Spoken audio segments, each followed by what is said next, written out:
Decode को powered by Mongia steel, steel का बादशाह। पंजाब नेशनल बैंक, भरोसे का प्रतीक।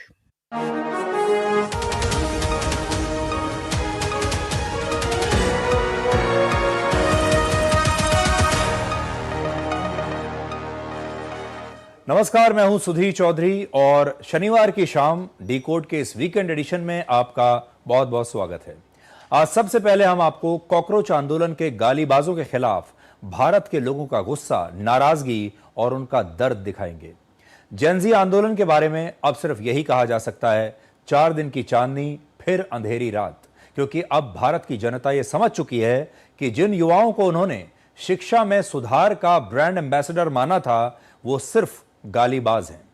हमने ऐसे गालीबाजों के खिलाफ एक मुहिम शुरू की है जिसका नाम है इंडिया अगेंस्ट गालीबाज। देश भर के लोग गालीबाजों के खिलाफ खुलकर अब अपनी आवाज उठा रहे हैं और आप भी अपनी आवाज इस मुहिम के जरिए उठा सकते हैं। भारत के इतिहास का यह पहला आंदोलन है जिसमें पुलिस हिंसा, तोड़फोड़ और आगजनी को लेकर नहीं, बल्कि अश्लील वीडियो बनाने पर एफआईआर दर्ज कर रही है। आंदोलन के दौरान इन बच्चों ने कूल और बोल्ड दिखने के लिए अश्लील वीडियो तो बना दिए, लेकिन अब इंस्टाग्राम अकाउंट बंद होने का डर और एफआईआर के खौफ ने यह दिखा दिया कि अंदर से कितने कमजोर और डरपोक हैं। सबसे बड़ी बात यह है कि वो सारे लोग जो बड़े कूल बन रहे थे, बोल्ड बन रहे थे, क्रांतिकारी बन रहे थे, लगातार गाली गलौच वाली भाषा में, अश्लील भाषा में अपने वीडियोस बना रहे थे, अपमान कर रहे थे देश के प्रधानमंत्री का, भारत की सेना का, सुरक्षा बलों का। अब वो अपने वीडियोस बनाकर रोते हुए आंखों में आंसू लेकर माफी मांग रहे हैं कि हमसे गलती हो गई, हमें समझ ही नहीं आया कि हम क्या कर रहे हैं। अब इन लोगों ने अपने अपने पुराने वीडियोस डिलीट करने शुरू कर दिए हैं और बड़ी संख्या में आप देखेंगे वही सारे कूल और बोल्ड लोग, वही सारे क्रांतिकारी लोग अब माफीनामे सोशल मीडिया पर डाल रहे हैं, माफी मांग रहे हैं। दूसरी तरफ देश की जनता इनसे इतनी नाराज है कि सड़कों पर इन्हें ढूंढ रही है और जो सड़कों पर मिल भी जाता है उससे लोग सीधे सवाल कर रहे हैं। और आखिर में आपको बताएंगे कि कैसे भारत में सोशल मीडिया पर आजकल 2 यूनिवर्सिटीज चल रही हैं। पहली है व्हाट्सएप यूनिवर्सिटी, जिसके बारे में आपने बहुत सुन ही लिया होगा, और दूसरी है इंस्टाग्राम यूनिवर्सिटी। पुरानी पीढ़ी के लोगों की विचारधारा का मजाक अक्सर यह कहकर उड़ाया जाता था कि वो तो व्हाट्सएप यूनिवर्सिटी से पढ़कर आए हैं और ऐसे लोगों के आंकड़े और जानकारियां गलत होती हैं। लेकिन अब इंस्टाग्राम यूनिवर्सिटी उससे भी कहीं ज्यादा खतरनाक बन चुकी है, क्योंकि यहां अश्लीलता का दलदल है, गालियां ही गालियां हैं और फर्जी खबरों की पूरी लाइब्रेरी है। आपसे एक बहुत जरूरी बात, क्या आप भी जंतर मंतर के गालीबाजों की अभद्र और गाली गलौच वाली भाषा से परेशान हैं?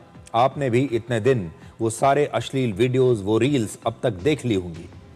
जेनजी ने इस आंदोलन के दौरान ऐसी रील्स और वीडियोस बनाए जिनमें भद्दी और अश्लील भाषा का प्रयोग किया गया। इससे पूरे देश के आम लोगों में बहुत गुस्सा है, नाराजगी है और उन्हें बहुत तकलीफ भी हुई। वो मानते हैं कि विरोध दर्ज कराने का तरीका मर्यादा के अंदर रहकर होना चाहिए, इसलिए ऐसे गालीबाजों के खिलाफ एक मुहिम शुरू कर रहे हैं जिसका नाम है इंडिया अगेंस्ट गालीबाज। ये आपकी स्क्रीन पर है और इसलिए हम ये कह रहे हैं, respect is cool, abuse is not. किसी का सम्मान करना कूल है, लेकिन गाली देना कूल कभी नहीं हो सकता। बहुत सारे लोग गालियां दे रहे थे, अश्लील भाषा का प्रयोग कर रहे थे कूल दिखने के लिए, बोल्ड दिखने के लिए, क्रांतिकारी दिखने के लिए, लेकिन यह सही नहीं है। अगर आप भी ये मानते हैं कि असहमति जताने के लिए गाली गलौच और अश्लील भाषा का इस्तेमाल बिल्कुल नहीं होना चाहिए, तो हमारी इस मुहिम के साथ जुड़िए और आप भी इसके बारे में अपनी राय दे सकते हैं, अपने वीडियोस बना सकते हैं इस हैशटैग के साथ, क्योंकि ये भारत के हर परिवार के संस्कारों से जुड़ा मामला है। जंतर मंतर पर जो कुछ भी हुआ देश और दुनिया ने देखा है। कुछ शरारती बच्चों ने भद्दी भद्दी गालियां बोली,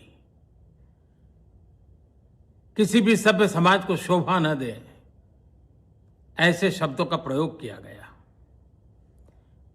मुझे तो गालियां दी गई, मेरी स्वर्गीय माता को भी गालियां दी गई।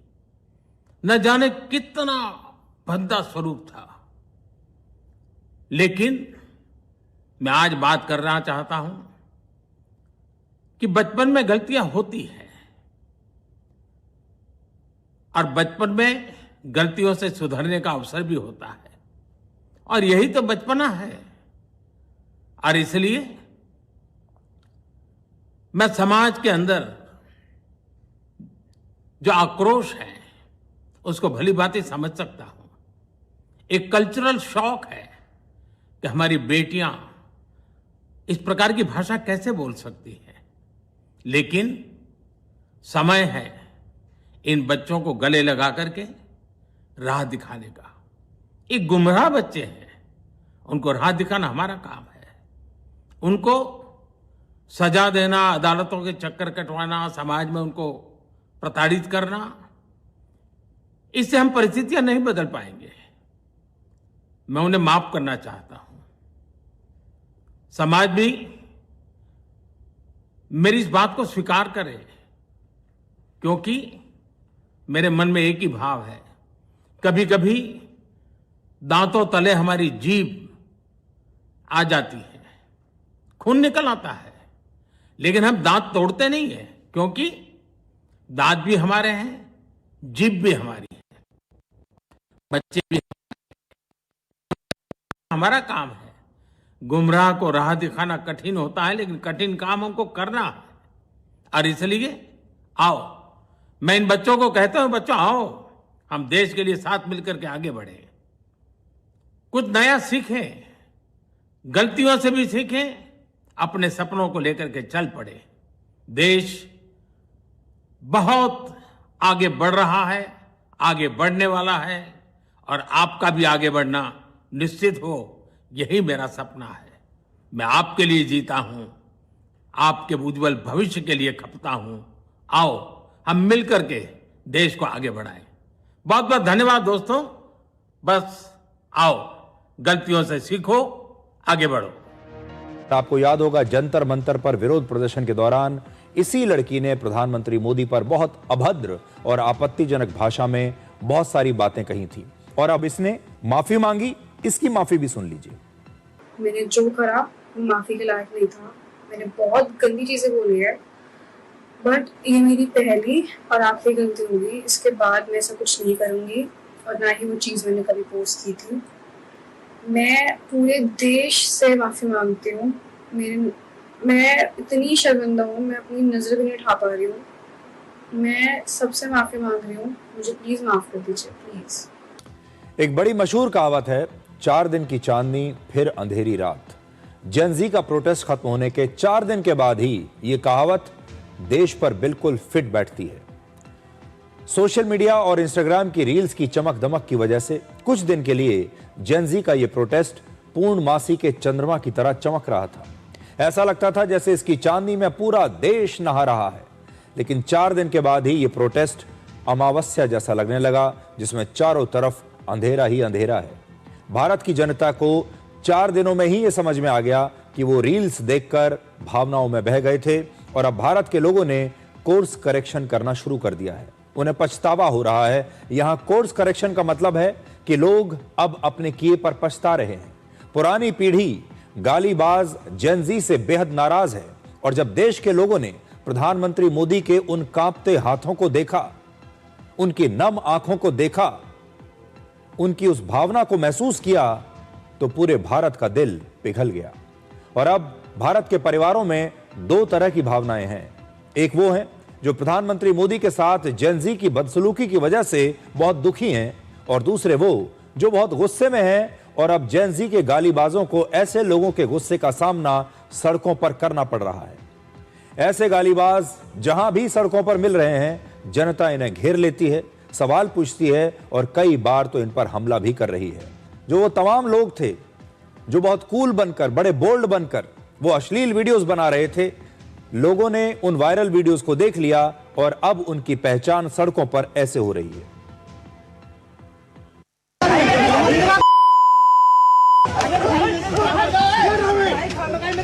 क्यों मार रहे हो भाई? इसका सर फोड़ दिया बंदे का, कैमरा मैन का।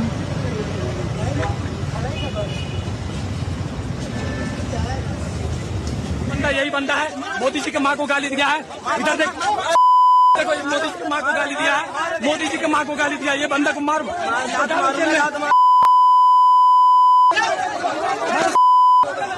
मोदी जी की माँ को गाली दिया है।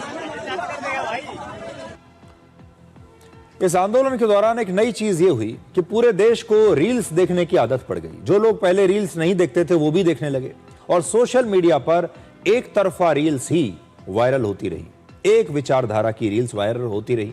आज हम आपको दिखाएंगे कि भारत के लोग उन्हीं रील्स के जरिए अब पूरे देश की भावनाओं को कैसे बदल रहे हैं।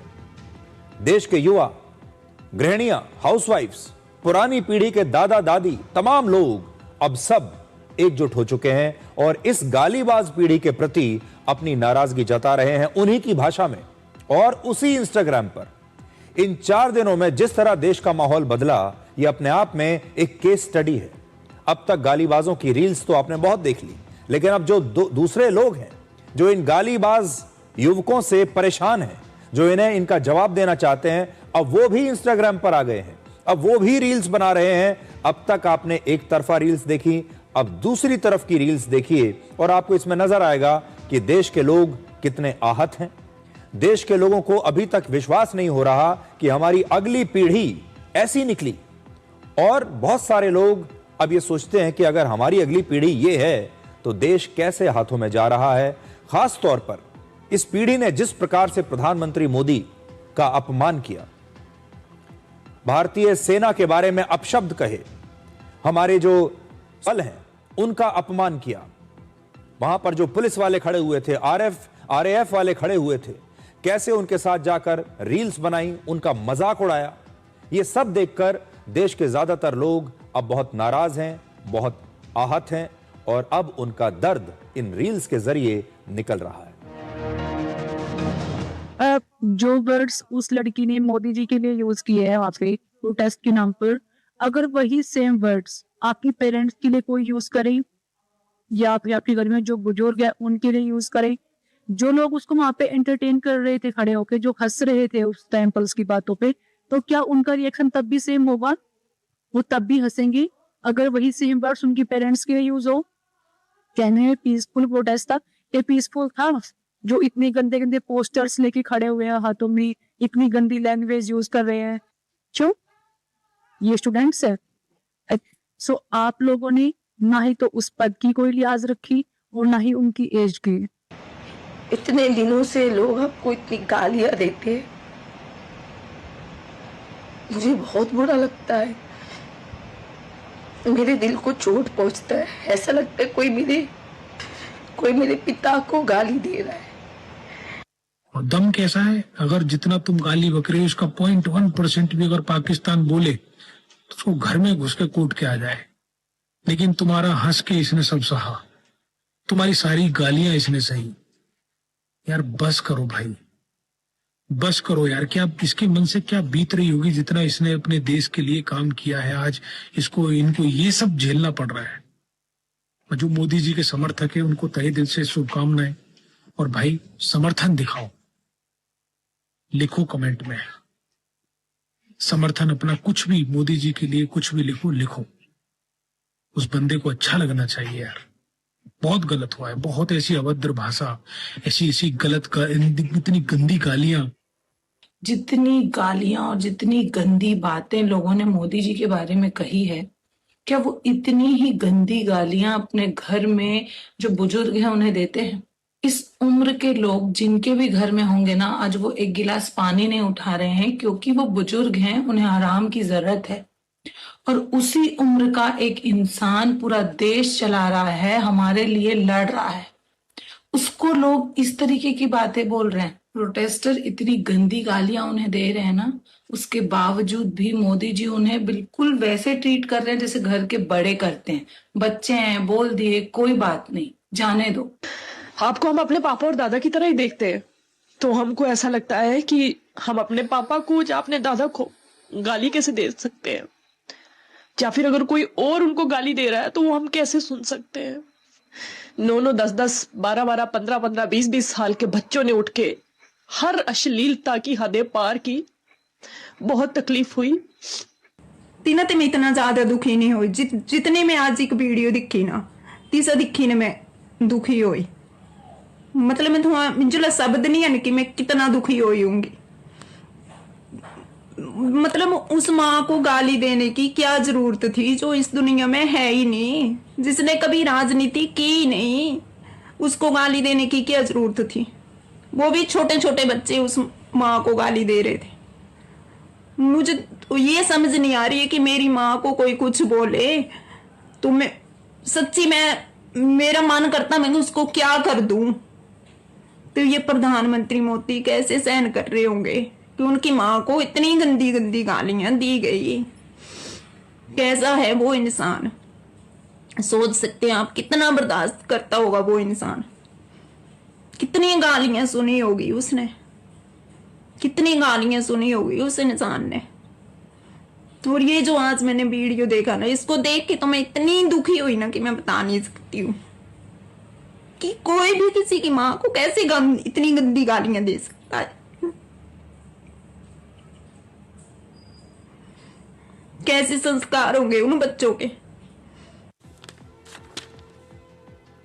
तो देखिए, जेन ज़ी आंदोलन खत्म होने के सिर्फ 100 घंटों के बाद ही देश के हालात, देश की सोच, देश का माहौल पूरी तरह बदल चुका है। कुछ दिन पहले तक सोशल मीडिया पर जिन रील्स की सबसे ज्यादा चर्चा हो रही थी, अब उन्हीं रील्स को बनाने वालों का सड़कों पर विरोध हो रहा है। ऐसे गालीबाजों से अब लोग जवाब मांग रहे हैं और लोगों का सवाल सिर्फ एक है कि क्या विरोध प्रदर्शन करने के लिए अश्लील भाषा का इस्तेमाल जरूरी था? क्या अपना ये चेहरा दिखाना जरूरी था?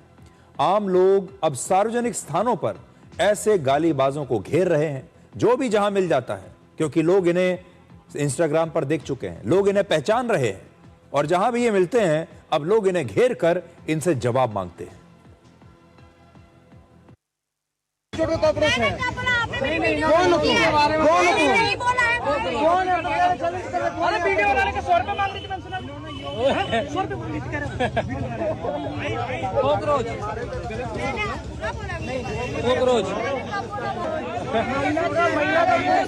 हम लोग लेकिन एक ही चीज कहना चाहते हैं,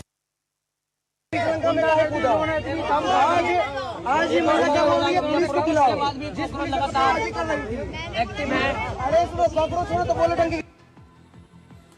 कल हमने आपको दिखाया था कि इनमें से बहुत सारे लोग तो ऐसे हैं जो उस समय कूल बनने के चक्कर में, बोल्ड बनने के चक्कर में और वहां पर हीरो बनने के चक्कर में, क्योंकि ये जितनी ज्यादा आलोचना करते थे प्रधानमंत्री की, जितनी ज्यादा गंदी भाषा का इस्तेमाल करते थे, वहां पर उतनी ही तालियां बजती थी।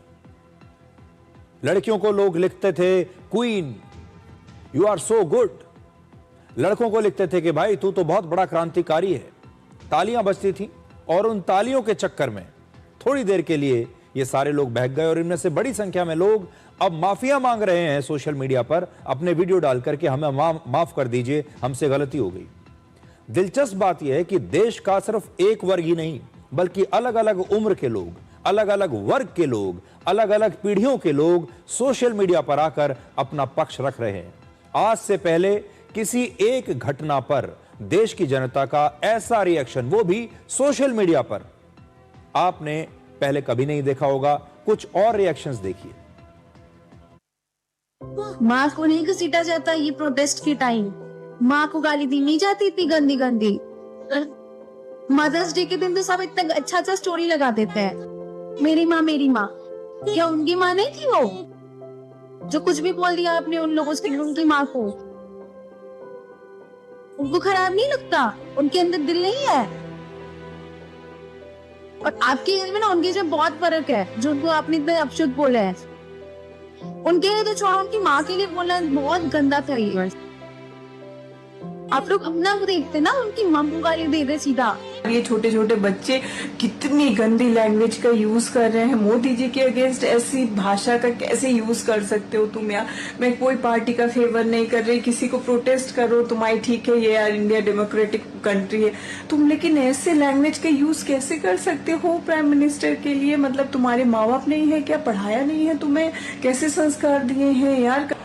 और ये कल के आए बच्चे आपको गाली दे रहे हैं, ऐसा लग रहा है जैसे अपने पिता को कोई गाली दे रहा है। कष्ट हो रहा है। तो यहाँ मैं बहुत रील बनाती हूँ, पर आज तक इतना दुख रहा है जब भी कोई रील आपके प्रति नफरत देख रही हूँ ना लोगों के अंदर। कितने भी पढ़े लिखे लोग हैं यहाँ पर, उनको गलत सही का अभी तक अनुभव नहीं है।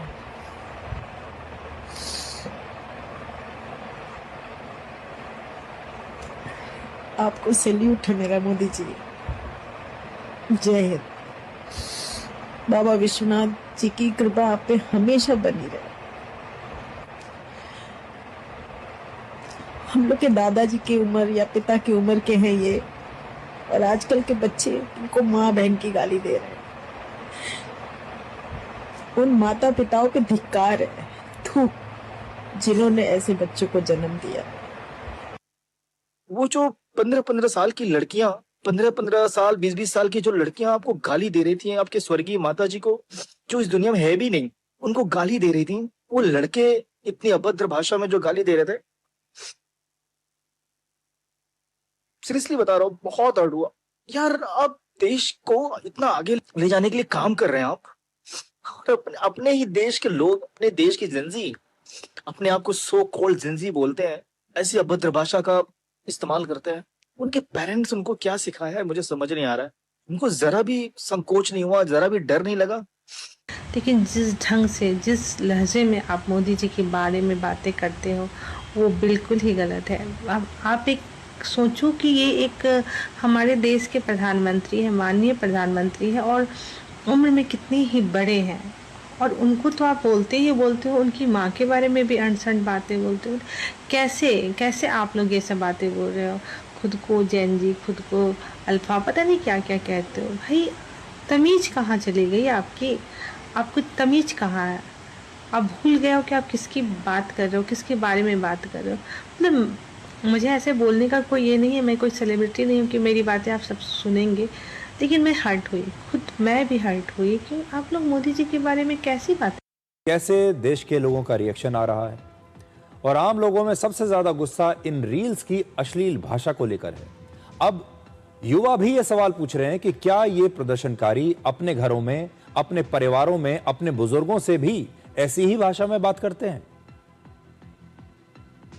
आपके बच्चे खुद कह रहे हैं कि वो कॉकरोच हैं।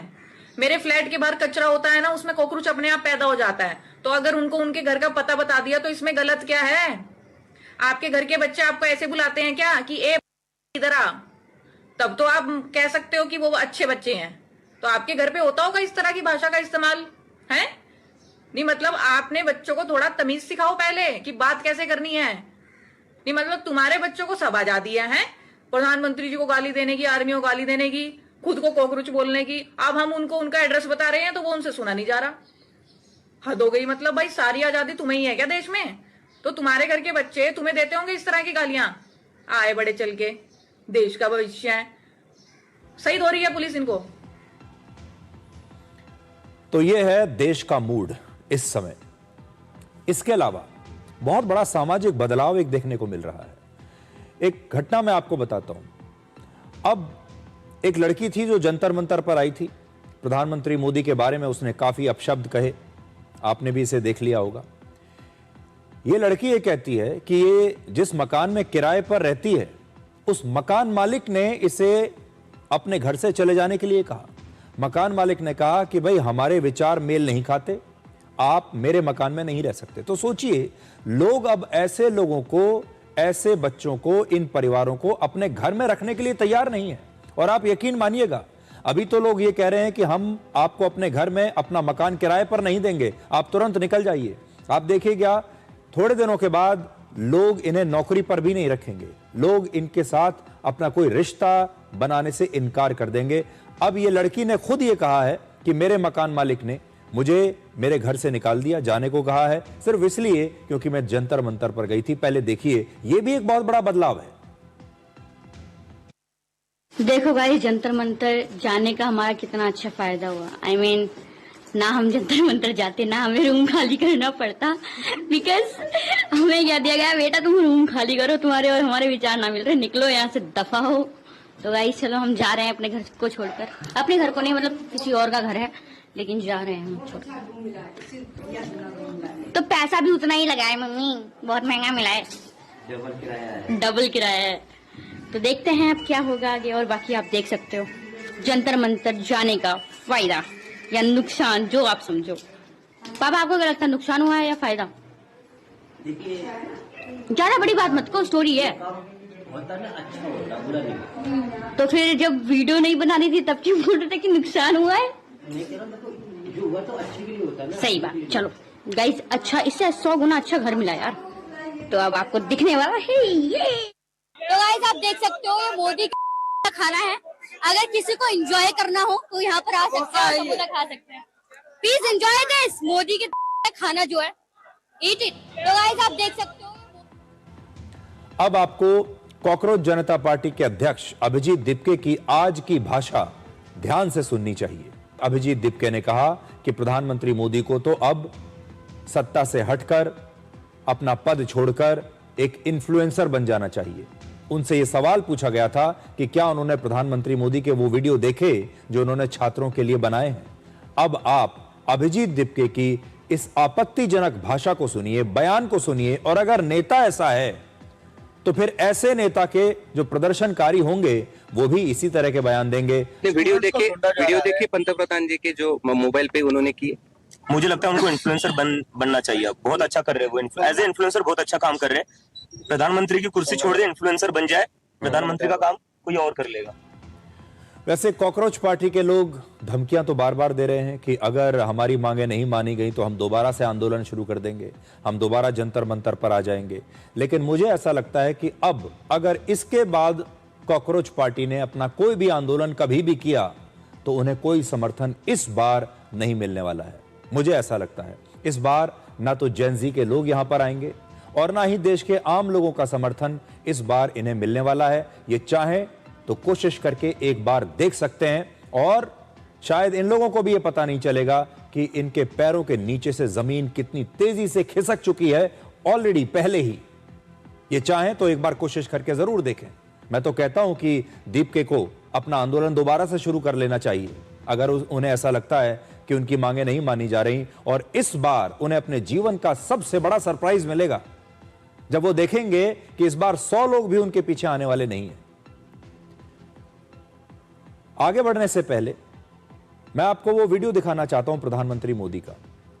जब उन्होंने अपना ये वीडियो पोस्ट किया तो लोगों ने नोट किया कि उनके हाथ कांप रहे थे, और लोगों ने यह भी देखा कि उनके चेहरे पर एक प्रकार की एक दुख है।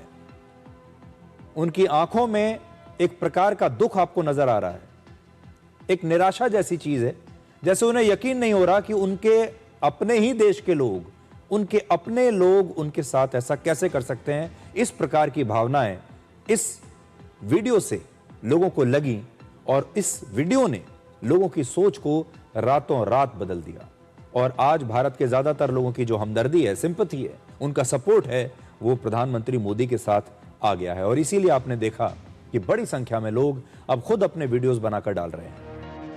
और यकीन मानिए, जैसा मैंने आपको पहले कहा था, 4 दिन के अंदर ऐसा माहौल बदलते हुए इतने बड़े देश का, 150 करोड़ के देश का, इससे पहले मैंने कभी नहीं देखा। एक बात और भी है जो हम भूल गए, हमने सोशल मीडिया को ही अंतिम सत्य मान लिया। हमने आंकड़े देखे कि हमारे देश में 38 करोड़ जेन ज़ी के लोग हैं। अब सारे के सारे तो यहां नहीं थे, और ना ही सारे के सारे कॉकरोच पार्टी के समर्थक थे। मान लीजिए 10-20% लोग इसमें से उनके समर्थक रहे भी होंगे, तो भी उनकी संख्या कुछ करोड़ से ज्यादा नहीं होगी। लेकिन बड़ी बात यह है कि यह देश 150 करोड़ लोगों का है। इन 38 करोड़ लोगों के माता पिता भी हैं, इनके दादा दादी भी हैं, चाचा चाची भी हैं, इनके पड़ोसी भी हैं जो पिछली पीढ़ी के हैं, और उन्हें इनका यह व्यवहार और इनका यह चरित्र पसंद नहीं आया। जैसे जैसे इस आंदोलन के नए नए वीडियोस आ रहे हैं, वैसे वैसे देश के लोगों को अब सच पता चल रहा है। देश को कितनी बड़ी गलतफहमी थी, वो अब धीरे धीरे दूर हो गई है। कॉकरोच आंदोलन में देश के जेन ज़ी ने अश्लील और अभद्र भाषा के मामले में नए रिकॉर्ड तोड़ दिए हैं, अब नए मापदंड बना दिए हैं।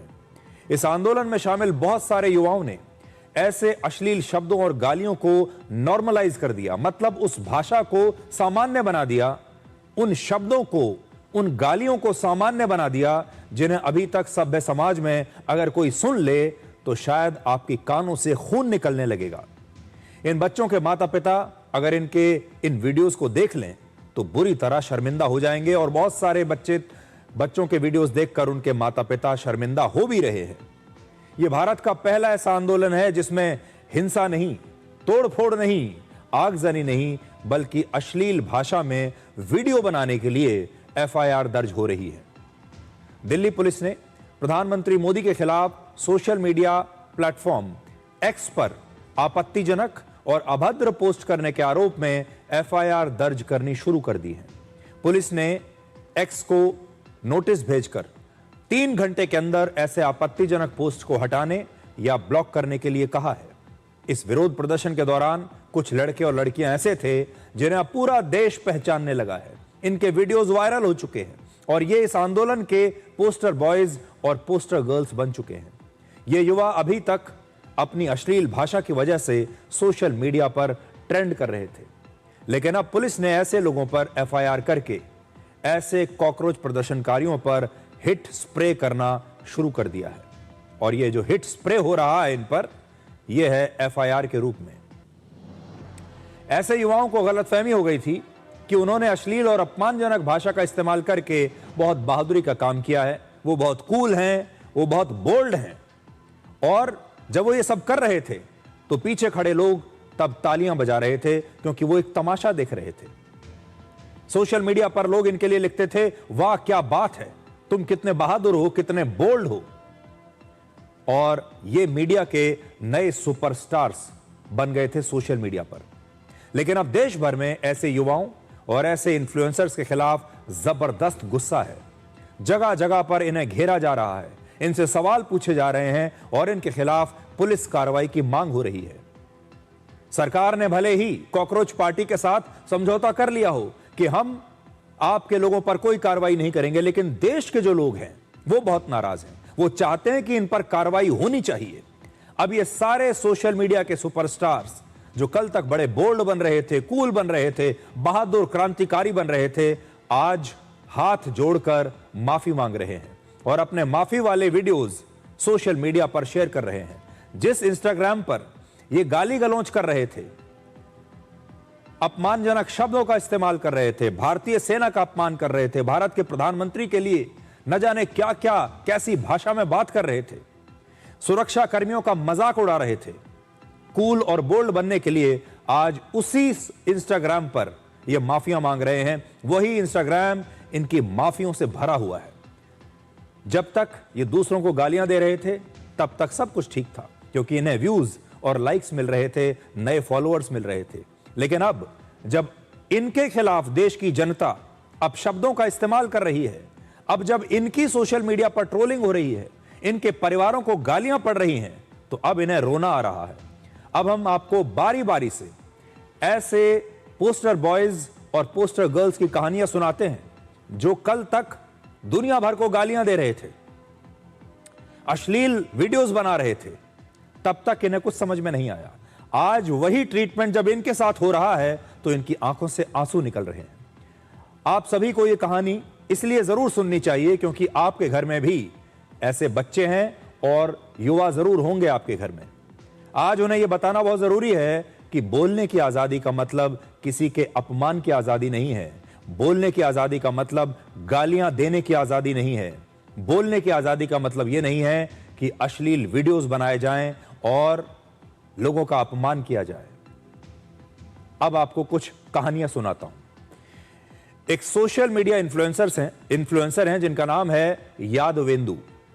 यादवेंदु यादव ने आंदोलन के दौरान भारतीय सेना को लेकर अभद्र टिप्पणी की।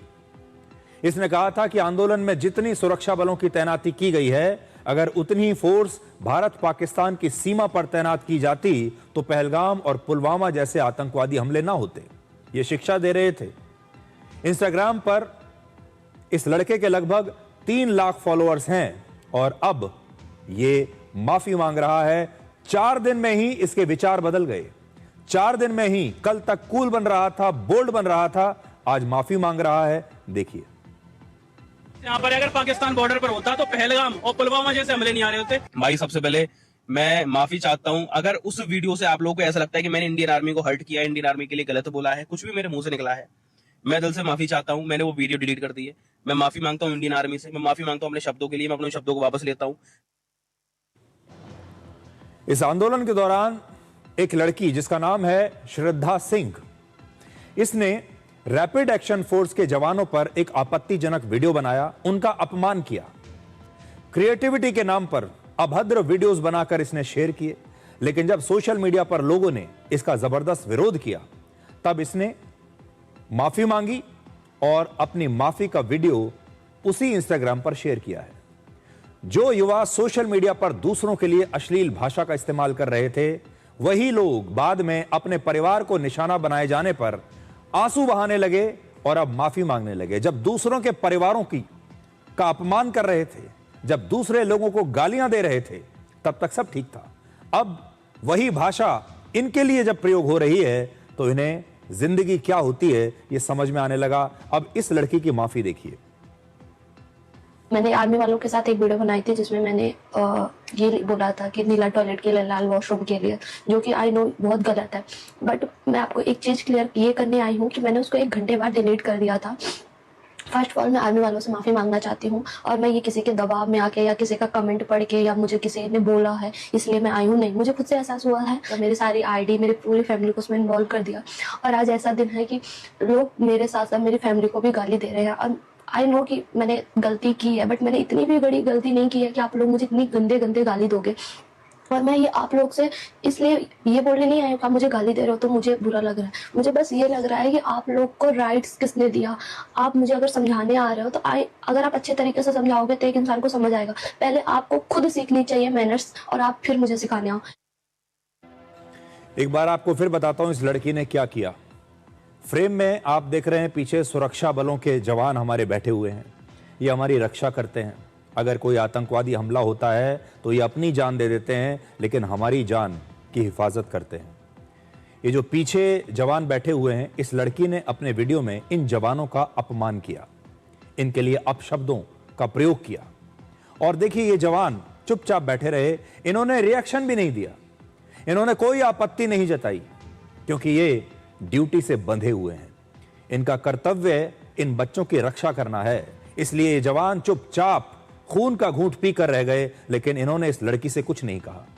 अब जब इस लड़की की ट्रोलिंग हो रही है, अब जब इसके परिवार वालों की ट्रोलिंग हो रही है, तो ये कह रही है कि आपको यह अधिकार किसने दिया कि आप मेरे परिवार के बारे में और मेरे बारे में ऐसी बातें करें। इनसे यह पूछना चाहिए कि आपको यह अधिकार किसने दिया था। अब एक और युवा की कहानी सुनिए। इसने सोशल मीडिया पर भारतीय सेना के खिलाफ वीडियो बनाया, जबकि सेना का इस आंदोलन से कोई लेना देना नहीं है। ना भारतीय सेना की यहां पर तैनाती हुई। बिना किसी वजह के भारतीय सेना के लिए अपमानजनक भाषा का इस्तेमाल किया। लेकिन जब आम लोगों ने इस युवा के बयान का विरोध करना शुरू कर दिया, तब अब यह माफी मांग रहा है। इसकी माफी भी सुन लीजिए। एक बहुत बड़ी गलती हुई थी जिसमें मैंने इंडियन आर्मी को गाली दे दी थी और बीजेपी को गाली दे दी थी। मैं पूरे देश के इंडियन आर्मी से हाथ जोड़ के माफी मांगता हूँ। मेरे को अपनी बात का गिल्ट है, मेरे को अपनी बात से बहुत ज्यादा गिल्ट है कि मैंने इंडियन आर्मी को गाली दे दी, मैंने बीजेपी को गाली दी। मैं बीजेपी के सारे कार्यकर्ताओं से हाथ जोड़ के माफी मांगता हूँ जिनको मेरी बातों का बुरा लगा है। मैं पूरे देशवासियों से माफी मांगता हूँ जिनको मेरी बातों का बुरा लगा है। इसमें कल बहुत ज्यादा सिचुएशन बहुत बुरी हो गई थी सीजेपी के प्रोटेस्ट में। मैं बहुत ज्यादा फ्रस्ट्रेटेड था। मेरे से कैसे वो वर्ड्स निकल गए मुझे नहीं पता सच में। मैंने बहुत सारी वीडियोस अपलोड करी थी जिसमें वो वीडियो बीच में अपलोड हुई, मेरे को नहीं पता था वो वीडियो अपलोड हुई है। एंड वो मैंने वीडियो शूट करी, वो ही बड़ी बहुत गंदी बात है, मतलब गलत बात है, वो नहीं करनी चाहिए थी। मेरे को इंडियन आर्मी का नाम भी नहीं लेना चाहिए था। मेरे को अपनी बात का बहुत ज्यादा गिल्ट है। I am sorry. जिसको मेरी बातों का बुरा लगा है हाथ जोड़ कर उनसे माफी मांगता हूँ। पूरे देशवासियों से माफी मांगता हूँ जिन को मेरी बात का बुरा लगा। अब इन सारे प्रदर्शनकारियों ने जो अश्लील वीडियोस बनाए थे, सोशल मीडिया पर जो गाली गलौज के वीडियोस पोस्ट किए थे, उन पर दिल्ली पुलिस ने एफआईआर करनी शुरू कर दी है। अब इन बच्चों को समझ में आ रहा है, जो लोग इस तरह के वीडियोस कर रहे थे जिन्होंने प्रधानमंत्री मोदी का अपमान किया था, अब उन पर एफआईआर होगी, कानूनी एक्शन होगा। उनके सोशल मीडिया जो हैंडल्स हैं उन्हें ब्लॉक कर दिया जाएगा और ये कार्रवाई अब शुरू हो चुकी है। अब जब से ये सब हुआ तो इन एफआईआर्स को लेकर कॉकरोच जनता पार्टी ने अब अपना नया बयान दिया है। उन्होंने लिखा है सोशल मीडिया पर कि लोकतंत्र में नागरिकों को अपने प्रधानमंत्री से सवाल पूछने और जवाबदेही मांगने का पूरा अधिकार है। यह पोस्ट आपकी स्क्रीन पर है। मैं इसके कुछ ऑपरेटिव जो पार्ट्स हैं वो पढ़कर सुनाता हूं। ये पूछ रहे हैं, since when is an elected representative above questioning, मतलब जिसे हमने चुनकर अपना रिप्रेजेंटेटिव प्रतिनिधि बनाया है उससे सवाल क्यों नहीं पूछा जा सकता। In a functioning democracy citizens have every right to demand answers and accountability from their prime ministers।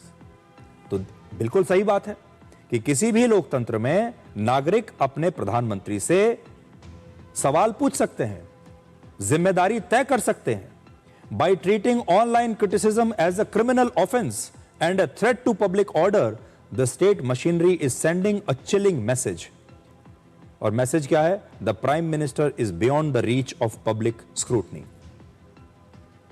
Y can't ordinary people on social media ask questions to the very man they elected to serve them.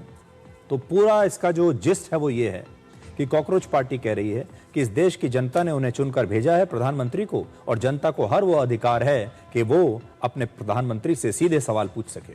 बिल्कुल सही बात है, सवाल पूछने से किसी ने इनकार नहीं किया। आप जितने चाहे सवाल पूछिए, लेकिन क्या सवाल गालियों के रूप में पूछे जाएंगे? क्या सवाल के साथ अपमान किया जाएगा? सवाल पूछने के नाम पर गालियां देना, अपमान करना, अश्लील भाषा का प्रयोग करना, क्या इसी श्रेणी में आता है? तो आज कॉकरोच पार्टी को यह बताना होगा कि ये सारे लोग जिन्होंने ये गाली गलौच वाले वीडियोस डाले, ये सवाल पूछ रहे थे या अभद्र भाषा का इस्तेमाल करके अपनी अभिव्यक्ति की आजादी का दुरुपयोग कर रहे थे। अब कॉकरोच पार्टी के अध्यक्ष अभिजीत दीपके ने एक बार फिर से आंदोलन शुरू करने की धमकी दी है और कहा है कि हमारे प्रदर्शनकारियों को परेशान किया जा रहा है, उनके खिलाफ एफआईआर हो रही है, और अगर पुलिस ने ऐसा जारी रखा तो हम दोबारा से आंदोलन शुरू कर देंगे। सरकार ये सब ना करे। ये बच्चे थे जो अपने भविष्य के लिए प्रोटेस्ट कर रहे थे, अपने फ्यूचर के लिए प्रोटेस्ट कर रहे थे, उनको कोई मजा नहीं आ रहा था। लाठियां खाई है 20 जुलाई को। अगर सरकार का उससे भी मन नहीं भरा है, अगर इतना सारा खून बहाकर भी सरकार का मन नहीं भरा है और वो बच्चों को ऐसे ही परेशान करती रही, तो हम फिर से सड़क पर उतरेंगे और जल्दी उतरेंगे। कार्रवाई ना करे तो बेटर है। ये सारे स्टूडेंट्स जो थे इस देश के भविष्य के लिए लड़ रहे थे, अपने भविष्य के लिए प्रोटेस्ट कर रहे थे। वो कोई पॉलिटिकल रैली नहीं कर रहे थे, वो कोई देश विरोधी नारे नहीं लगा रहे थे, वो देश के भविष्य के लिए कर रहे थे। अब पत्रकारों पर हुए हमलों को लेकर एफआईआर दर्ज होने लगी हैं। हमारे लिए एक बहुत संतोष की और खुशी की यह बात है। जिन लोगों ने पत्रकारों पर हमले किए और उन्हें लगा कि उनके खिलाफ कोई कार्रवाई नहीं होगी, आज उनकी ये गलतफहमी टूट गई। 20 जुलाई को जंतर मंतर पर रिपोर्टिंग के दौरान एक महिला टीवी पत्रकार पर हमला हुआ था और इसमें अब पहली एफआईआर दर्ज कर ली गई है। रिपोर्टिंग के दौरान इस महिला पत्रकार को पीटा गया, सिर पर हमला किया गया, जबकि इस पत्रकार के साथ जो कैमरामैन था उसे पकड़कर शूटिंग रोकने की कोशिश की गई। कॉकरोच आंदोलन के दौरान कई महिला पत्रकारों के साथ बदतमीजी की गई, उनके खिलाफ नारेबाजी की गई और उन्हें घेर लिया गया, काम करने से रोका गया और बड़ी मुश्किल से वो यहां अपनी जान बचाकर यहां से निकली। एक बार फिर से उन तस्वीरों को देख लीजिए।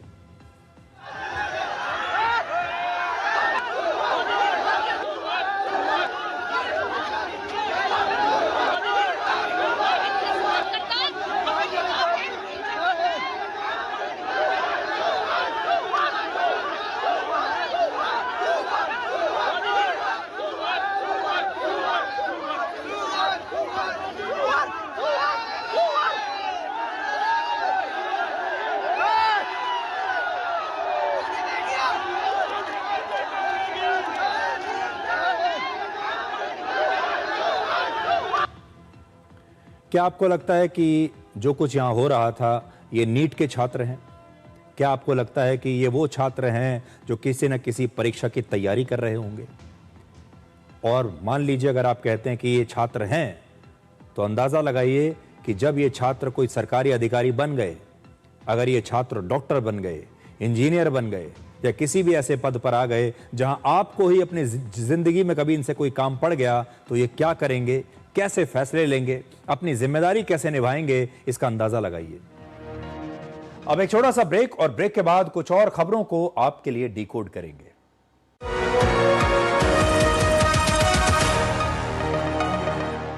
सिर्फ सपना क्यों देखें जब सपनों की कार आज ही आपके घर आ सकती है। पीएनबी कार लोन के साथ पाइए आकर्षक ब्याज दरें सिर्फ 7.55% से शुरू। ईएमआई शुरू सिर्फ 1190 रुपए प्रति लाख से।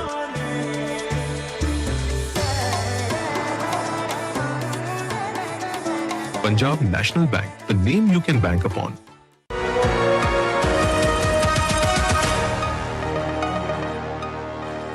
जेन ज़ी ने इस आंदोलन से विरोध प्रदर्शन का तरीका ही बदल दिया है और अब आंदोलन के एक नए युग की शुरुआत हो चुकी है। पहले विरोध प्रदर्शन का मतलब हुआ करता था सरकार के खिलाफ लंबे लंबे भाषण, हाय हाय और मुर्दाबाद के नारे, पुतले जलाना, चक्का जाम करना और बंद का आह्वान करना, बाजारों को बंद करा देना, दफ्तरों को बंद करा देना। इससे आम लोगों को बहुत परेशानी होती थी, लेकिन अब ये मॉडल बदल चुका है। आज के ज़माने में इंस्टाग्राम ही रामलीला मैदान और जंतर मंतर बन चुका है और रील्स नए नारे हैं। पहले आंदोलन का लक्ष्य होता था सड़कों पर भीड़ को जुटाना, आज लक्ष्य है मोबाइल फोन की स्क्रीन तक पहुंचना। पहले मुर्दाबाद के नारे लगते थे, अब हैशटैग चलते हैं। भाषण से ज़्यादा रील्स चलती हैं और पोस्टर से ज़्यादा मीम्स का असर होता है। पहले लोग धरना स्थल पर बड़ी संख्या में आया करते थे, आज आंदोलन लोगों की जेब में रखे स्मार्टफोन तक अपने आप पहुंच जाता है। पुराने दौर में आंदोलन का असर अगले दिन अखबारों और टीवी पर दिखता था। अब अगर सोशल मीडिया पर आंदोलन का हैशटैग ट्रेंड कर रहा है तो टीवी चैनल्स भी उसके बाद उसे फॉलो करते हैं। पुराने जमाने में बड़ा मंच बनाकर लंबे लंबे भाषण दिए जाते थे, लेकिन जेन ज़ी को 45 मिनट का भाषण नहीं, 45 सेकंड की एक असरदार रील चाहिए। जेन ज़ी किसी से डरती नहीं, इनका मानना है कि डर के आगे जीत है। इस बार बहुत सारे प्रदर्शनकारियों ने पुलिस के साथ भी रील्स बना लिए। जेन ज़ी इतिहास की तरफ पीछे मुड़कर नहीं देखता, ये हर काम नए तरीके से करते हैं। जो बात पहले आक्रामक अंदाज में चेतावनी और धमकियों के जरिए कही जाती थी, अब ये जेन ज़ी उसे क्रिएटिव तरीके से कह रही है। और यही वजह है कि आज कई पारंपरिक नेता जेन ज़ी से कनेक्ट ही नहीं कर पा रहे, क्योंकि जेन ज़ी का जुड़ाव सिर्फ कुर्ता पजामा वाली पारंपरिक राजनीति से नहीं बनता। वो किसी नेता की उम्र नहीं देखती, वो सिर्फ ये देख रही है कि क्या वो नेता उसकी भाषा समझ रहा है या नहीं, और क्या वो सोशल मीडिया पर मौजूद है या नहीं। तो कॉकरोच पार्टी को आप थोड़ी देर के लिए भूल जाइए, लेकिन इस बार इस विरोध प्रदर्शन के दौरान जो जेन ज़ी के लोग आए हैं, उनसे अगर कुछ सीखना है तो वो यही है कि वो पीछे मुड़कर नहीं देखते, सिर्फ आगे देखते हैं। रेफरेंस के लिए पास्ट नहीं देखते, इसलिए उन्हें डर भी नहीं लगता। और अब नारों की आवश्यकता नहीं, भाषणों की आवश्यकता नहीं, अब सिर्फ एक रील्स वो काम कर देती है जो बड़े बड़े नारे नहीं कर पाते, भाषण नहीं कर पाते, और अब पोस्टर्स की जगह आ गए हैं मीम्स। तो ये है नए ज़माने की राजनीति आपके लिए, ये है नए ज़माने का विरोध प्रदर्शन आपके लिए। और अब आगे आगे यही आपको देखने को मिलेगा। बड़ी चुनौती है हमारे देश के पुराने ज़माने के नेताओं के लिए कि क्या वो अब इसी भाषा में अपने विरोध प्रदर्शन कर पाएंगे या नहीं। एक तस्वीर दिखाते हैं। इस तस्वीर में देखिए कैसे कॉकरोच आंदोलन ने विपक्ष की पूरी ताकत को छीन लिया है और धीरे धीरे विपक्षी पार्टियों का राजनीतिक कद अब बहुत छोटा होता चला गया। देखिए ये जो आंदोलन हुआ है, ये सबसे बड़ा वेकअप कॉल जो लेकर आया है वो है विपक्षी पार्टियों के लिए। विपक्षी पार्टियां कितनी कमजोर हो चुकी हैं, इस आंदोलन ने ये बताया है। और आज ये जब आप तस्वीर देखेंगे तो देखिए ये जो कॉकरोच है ये असल में हमारे देश की विपक्षी पार्टियों से कितना कहीं ज्यादा बड़ा हो चुका है। आप यहां पर देखिए, ये था छोटा सा, इसे पहले गंभीरता से नहीं लिया, लेकिन आज ये कॉकरोच सारी विपक्षी पार्टियों से बड़ा है। ये सारी विपक्षी पार्टियां मिलकर भी कॉकरोच का मुकाबला नहीं कर पा रही हैं। इसलिए ये कॉकरोच आंदोलन हमारे देश में विपक्षी नेताओं और विपक्षी पार्टियों की सबसे बड़ी हार है। राहुल गांधी ये दावा करते हैं कि वो नीट पेपर लीक का मुद्दा बहुत पहले से उठा रहे हैं, वो तो छात्रों के साथ बहुत पहले से खड़े हुए हैं। तो सवाल यह है कि कॉकरोच पार्टी को यह आंदोलन क्यों करना पड़ा। और जब राहुल गांधी ने यह आंदोलन किया, जब वो कोटा गए, देहरादून गए, छात्रों से मिले, तब इसने आंदोलन की रफ्तार क्यों नहीं पकड़ी? तब लोगों ने राहुल गांधी का साथ क्यों नहीं दिया? राहुल गांधी ने धर्मेंद्र प्रधान का इस्तीफा क्यों नहीं ले लिया? आखिर राहुल गांधी और देश के बाकी विपक्षी नेता जो छात्रों के साथ खड़े थे, वो धर्मेंद्र प्रधान को इस्तीफा नहीं दिलवा पाए। सच यह है कि राहुल गांधी ये भूल गए कि पिछले 12 साल में वो कभी भी मोदी सरकार पर दबाव बनाकर कोई भी ऐसा काम नहीं करवा सके जहां पर उन्होंने सरकार के किसी फैसले को पलट दिया हो। वर्ष 2014 के बाद से ही विपक्षी पार्टियों ने जीएसटी का मुद्दा उठाया, वोट चोरी, रफाल की डील, चुनाव आयोग बिका हुआ है, संविधान लोकतंत्र खतरे में है, इस प्रकार के न जाने कितने मुद्दे उठाए। लेकिन इनमें से किसी भी मुद्दे पर देश भर में ना तो कोई आंदोलन हुआ, ना देश की जनता इनके साथ जुड़ी और ना ही सरकार किसी भी दबाव में कभी इनके सामने झुकी। कोई भी आंदोलन सरकार गिराने की बजाय जब किसी खास मुद्दे को उठाता है तब वो आंदोलन सफल होता है। याद कीजिए, वर्ष 2018 में देश की महिलाओं ने मी टू कैंपेन शुरू किया था, जब उन्होंने अपने खिलाफ जो शोषण हो रहा था महिलाओं के खिलाफ उसका मुद्दा उठाया था। और यह मुद्दा गैर राजनीतिक था, महिलाओं ने उठाया था, पार्टियों ने नहीं उठाया था। यह आंदोलन मोदी सरकार के खिलाफ नहीं था। इस आंदोलन का मकसद मोदी सरकार को गिराना नहीं था। लेकिन इस आंदोलन की चपेट में मोदी सरकार के एक केंद्रीय मंत्री एमजे अकबर भी आ गए थे, क्योंकि बड़ी संख्या में महिलाओं ने उनके खिलाफ शिकायत की थी। और तब मोदी सरकार ने सबसे पहले इनका इस्तीफा ले लिया था, क्योंकि यह कैंपेन मोदी सरकार को हटाने के लिए नहीं था, किसी खास मुद्दे पर स्ट्रेस कर रहा था। इसी तरह से किसानों ने मोदी सरकार को हटाने के लिए नहीं बल्कि कृषि कानून के खिलाफ आंदोलन किया। इसीलिए 2021 में मोदी सरकार ने इस कानून को भी वापस ले लिया।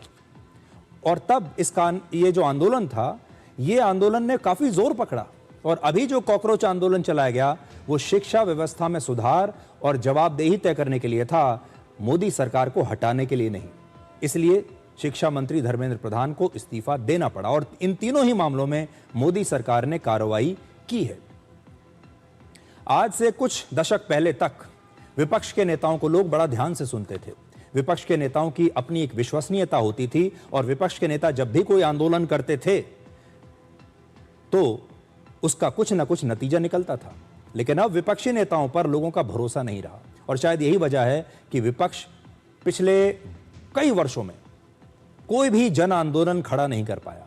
कांग्रेस पार्टी हो, समाजवादी पार्टी हो, ममता बनर्जी की पार्टी हो, शरद पवार की पार्टी हो, आप याद कीजिए हाल के वर्षों में इनमें से किसी भी पार्टी ने कोई बड़ा जन आंदोलन खड़ा नहीं किया है जिसमें जनता शामिल रही हो।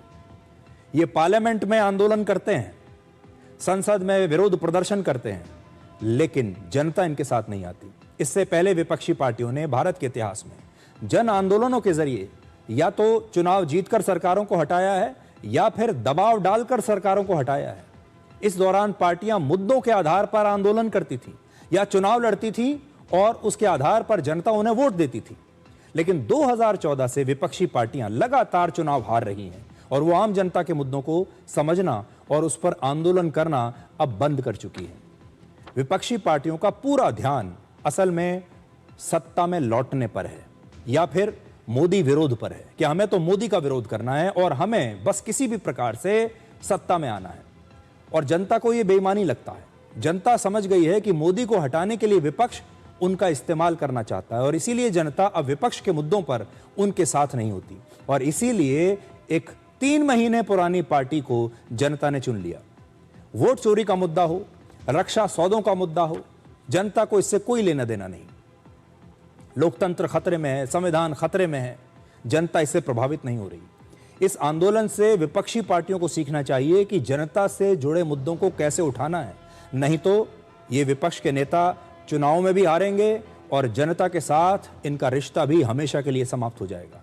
इसलिए धर्मेंद्र प्रधान का इस्तीफा हो गया, इससे तो ये विपक्षी नेता खुश हो रहे हैं, लेकिन ये बात नहीं समझ रहे कि इससे ये भी पता चलता है कि जो काम विपक्ष के नेताओं को करना चाहिए था वो काम इन थोड़े से मुट्ठी भर युवाओं ने कर दिया। ये इस्तीफा तो इनके दबाव में होना चाहिए था, लेकिन ये कुछ नहीं कर पाए। इसलिए आज अगर किसी का अस्तित्व खतरे में है तो वो है इन विपक्षी नेताओं का। इन्हें आज अपने बारे में दोबारा से पुनर्विचार करना चाहिए कि ये कहां पर गलतियां कर रहे हैं। जब इन्होंने मुद्दा उठाया तो जनता इनके साथ नहीं आती, और जब कॉकरोच पार्टी ने उठाया तो जनता साथ आ गई। अब एक छोटा सा ब्रेक, और ब्रेक के बाद कुछ और खबरों को आपके लिए डिकोड करेंगे।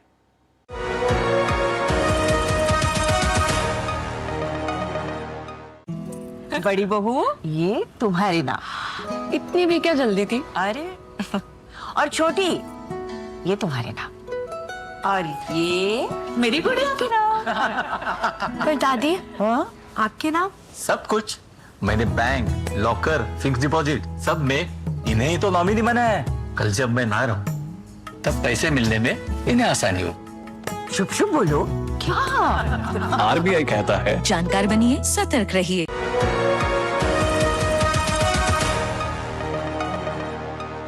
भारत में आजकल सोशल मीडिया पर 2 यूनिवर्सिटीज चल रही हैं।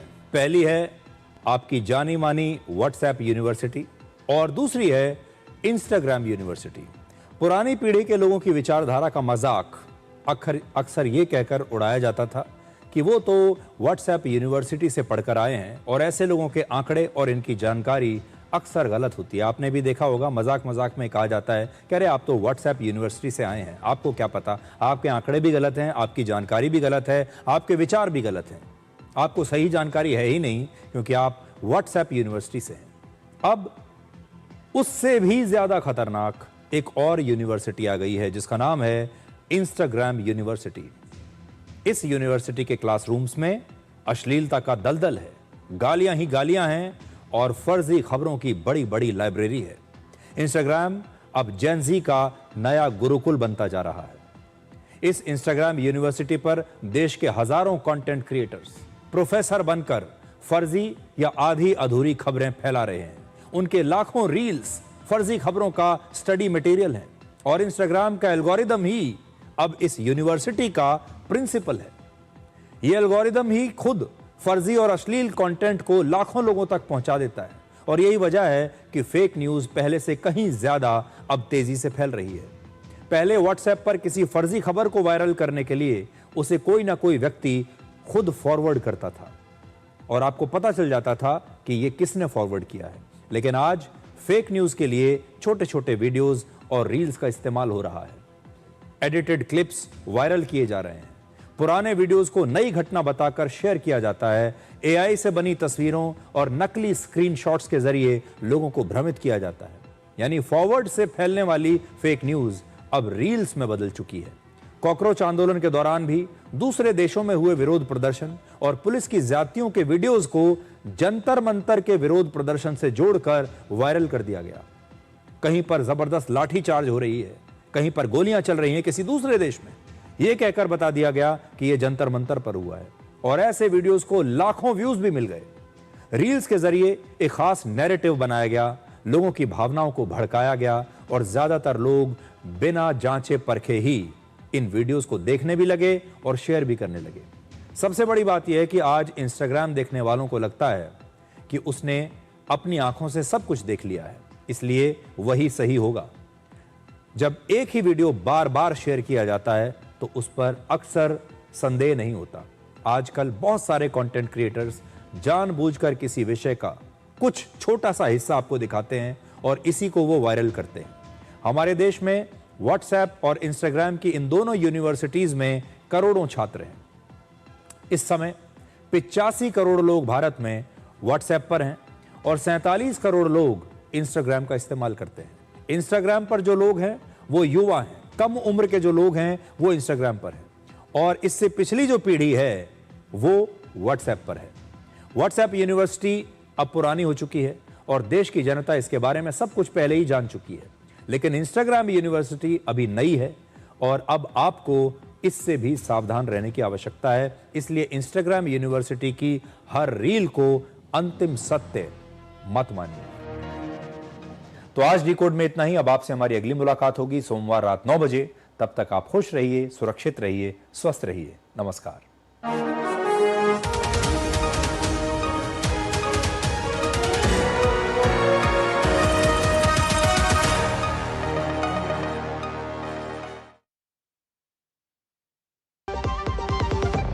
खाने में मेरी क्वीन के लिए क्या है? किंग मटर पनीर, किंग बैगन भरता, king veg pulao, king palak paneer kofta. ये सब किंग क्यों?